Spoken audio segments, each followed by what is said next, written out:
Then I'm delighted to be able to announce today that the Australian government will be investing $10.1 million in 6 breakthrough new clinical trial programs for COVID protection. That includes 2 for recovery. One of the issues that we're all focusing on and the world is learning about is the need for more research and better treatment to assist those people who are in recovery from COVID. One program in relation in particular to the neurological impacts of COVID with a focus on statins being led by the University of New South Wales. Similarly, a cardiovascular recovery program being led by the University of Melbourne.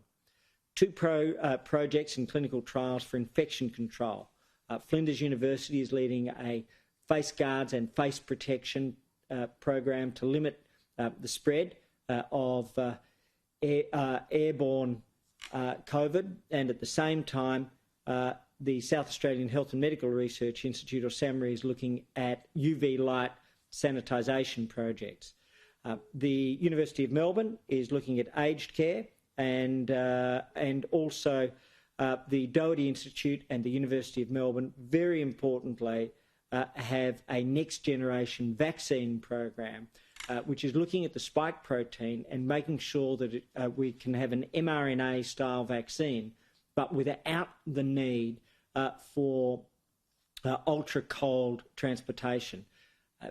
We don't know whether or not further vaccinations will be required after this year, but we do know that we will prepare for every eventuality. As part of that, I'm delighted to announce that over recent days the government has completed all of the work for the Novavax contract, another contract already announced and agreed in earlier stages, with the final work having been done.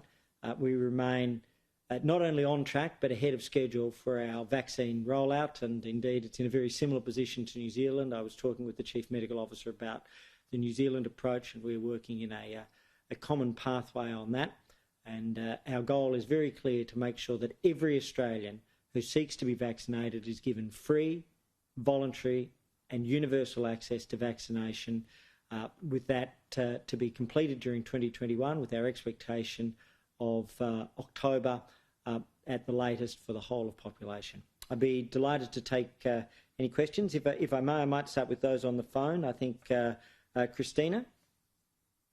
Yes, thank you so much, Minister. As part of my story today, I'm speaking with the University of Melbourne professor who's the mRNA vaccine and the emerging second one. You're mentioning that in one of your grabs that you might not be right now, so you have a few exposures, but you were mentioning that you would like to obviously have those down the track to prepare any other mutations, for example. Can you just elaborate on that just slightly? So one of the things that we know is that this virus mutates. We've seen obviously the UK and South African strains. We are preparing for all eventualities. All our advice is that our current vaccines are likely to be effective, and we've reviewed that on a daily basis against the existing mutations.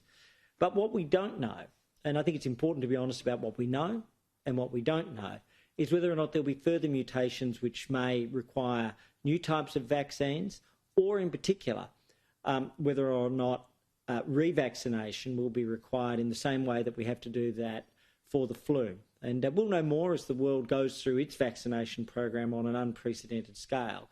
But the Doherty Institute and University of Melbourne vaccine is a second-generation vaccine. It's about preparing for COVID. It's about preparing for the next year and the next year and the next year, and always being ahead of the curve. It's almost a year since Australia was one of the first countries in the world to declare on the 21st of January COVID-19 to be a disease of pandemic potential, long before the World Health Organization. And we did that because we wanted to be ahead of the curve, and we're going to stay ahead of the curve.